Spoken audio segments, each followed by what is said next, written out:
Salut! Dans la vidéo d'aujourd'hui, on va voir comment apprendre l'anglais facilement. En fait, je vais vous donner 3 points, 3 astuces qui vont vous permettre de vraiment booster votre apprentissage de l'anglais.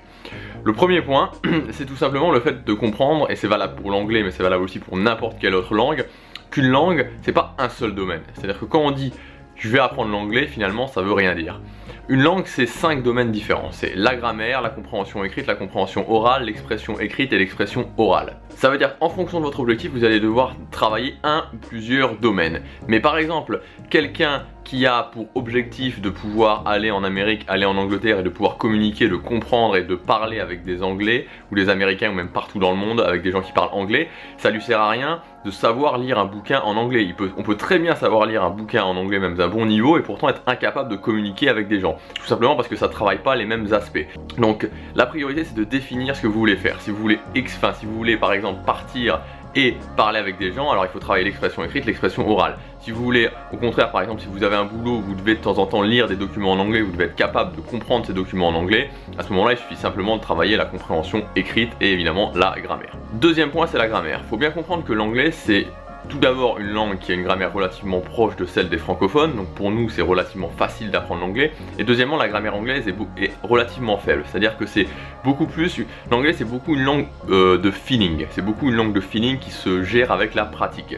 Contrairement par exemple à l'allemand, voilà, l'allemand c'est une langue où si vous étudiez pas la grammaire intensivement, vous êtes mort, parce que tout est très systématisé, entre par exemple les déclinaisons, tout ce genre de choses, vous pouvez pas l'inventer. L'allemand, il va vraiment falloir apprendre la grammaire presque par cœur. L'anglais, vous pouvez clairement vous en passer, c'est-à-dire que moi ce que je vous conseille de faire au niveau de la grammaire en anglais, si vous n'avez pas beaucoup de niveau, c'est tout simplement d'acheter une grammaire collège, de la faire et ça suffira largement. Alors vous ne serez pas extraordinaire, vous n'aurez pas un niveau en grammaire extraordinaire, mais il vaut mieux avoir un faible niveau en grammaire, de comprendre les bases et après de progresser dans les autres domaines de la langue et ensuite, si vous voulez vraiment pousser plus loin, d'y revenir. Mais perdez pas vraiment votre temps avec la grammaire anglaise parce que c'est pas l'essentiel pour l'apprentissage de l'anglais. Troisième point, et ça c'est valable surtout pour ceux qui veulent communiquer avec des Anglais ou des gens qui parlent anglais, c'est de rapidement se lancer dans l'expression orale.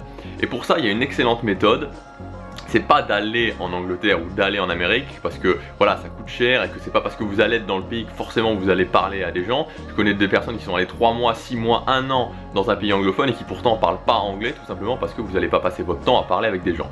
Il y a un service qui est très bien qui s'appelle Italki. Alors je fais pas forcément sa pub, hein. Il y a sûrement d'autres choses qui existent. Moi je l'utilise et l'avantage de ce service c'est que vous allez pouvoir parler avec des anglophones.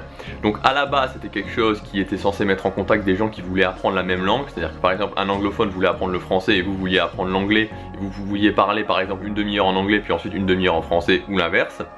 Maintenant ça s'est relativement professionnalisé, c'est-à-dire qu'il y a pas mal de professeurs, vous allez payer par exemple 10 $ pour 1 heure.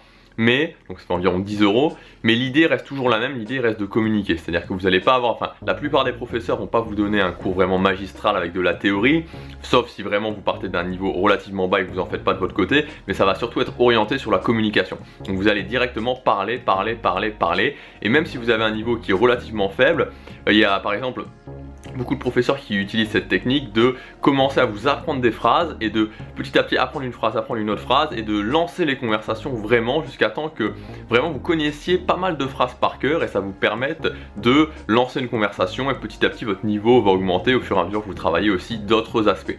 Donc ça c'est vraiment très important si vous voulez vraiment communiquer avec des Anglais. Voilà, donc mes 3 conseils pour apprendre l'anglais facilement, c'est de définir clairement votre objectif, qu'est-ce que vous voulez faire, est-ce que vous voulez savoir comprendre l'anglais écrit, savoir vous exprimer à l'écrit, savoir vous exprimer à l'oral et comprendre l'oral parce que tout ça, ça va être très différent. Ensuite, de ne pas passer trop de temps sur la grammaire, c'est-à-dire de faire une grammaire collège, voire une grammaire lycée, de la faire une fois pour toutes et voilà, une fois que vous l'avez faite, de se concentrer sur le reste et éventuellement d'y revenir ensuite. Et troisième point, vraiment très important, surtout si vous voulez pas communiquer avec des anglophones, de vraiment vous lancer rapidement dans le bain et de privilégier ça, même si vous n'avez pas forcément énormément de niveau, d'aller par exemple sur Italki ou sur d'autres services, moi j'en connais pas d'autres mais Italki c'est très bien, quitte à payer ne serait-ce que 1 heure par semaine et ça va vraiment vous faire progresser à vitesse grand V. Il n'y a pas besoin d'aller dans le pays, il n'y a pas besoin de payer des milliers d'euros pour faire ça. Voilà pour cette vidéo, donc il faut savoir que l'anglais vraiment c'est indispensable aujourd'hui, donc je vous conseille si vous y êtes pas mis de vous y mettre parce que C'est vraiment la langue mondiale et on a beau dire que voilà, le chinois est plus parlé ou ce genre d'argument, si vous parlez anglais, vous pouvez vous en sortir relativement partout, même dans des pays où ça parle très peu anglais comme par exemple le Japon. On se retrouve demain pour la prochaine vidéo. En attendant, passez à l'action, donnez un sens à votre vie et réalisez vos rêves. Salut!